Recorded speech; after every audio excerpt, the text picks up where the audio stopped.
Nandito tayo ngayon sa Puerto Azul. So, dito yan sa may Ternate, Cavite.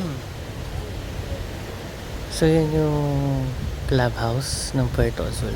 Pupuntahan natin yan. So, let's go.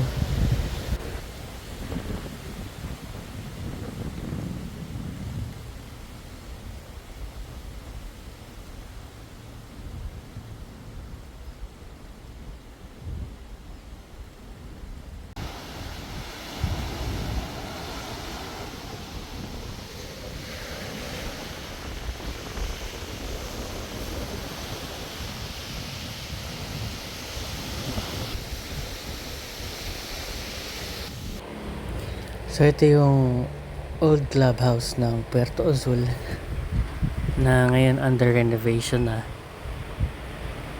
So, nire-renovate siya ngayon para pagandahin ulit. So, nakausap ko si Kuya Rogin, yung isa sa namamahala dito. Ibang investor na ata yung mag-open up nito ng Casa del Mar. So kung nakita niyo yung swimming pool kanina, kulay green pa siya. It's because lilinisin pa nila yun. Lahat ng pool dito. Meron ata sila dito 2 or 3 na swimming pools.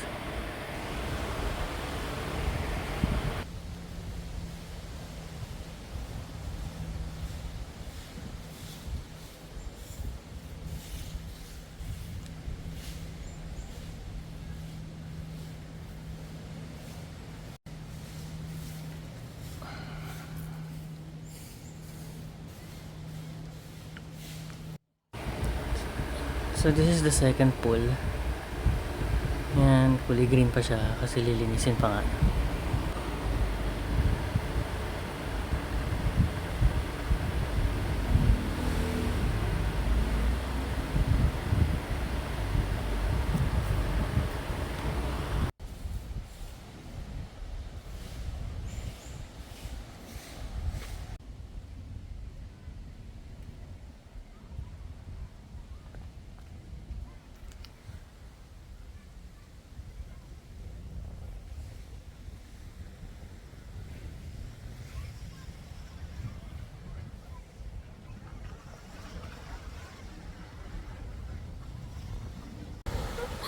Kagagaan ano. May nahuhuli pa kayo. Ay, may nahuhuli sila. Oh. Ang dami naman ng kami.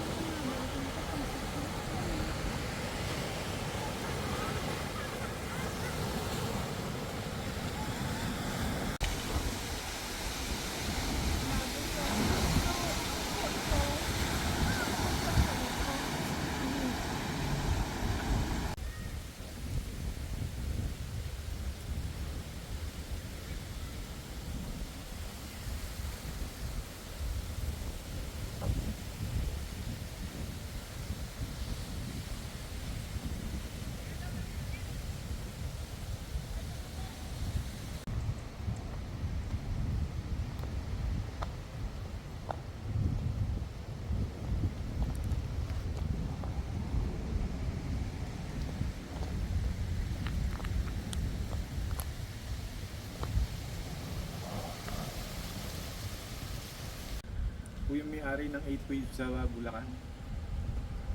Mga swimming pool may Ipapakita sa atin ni Kuya Rogin yung mga private rooms dito na pwedeng i-rent per night.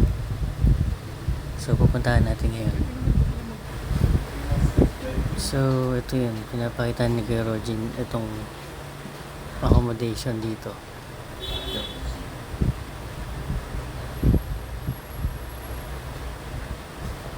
So ang price daw nito is 45,000 a night. 10 persons na yung pwedeng mag-accommodate. Wow. Ito na po yung magiging ano talaga pag na-develop na ulit, na-rehabilitate. ng accommodation. So yun na guys, ito yung Casa del Mar, Puerto Azul.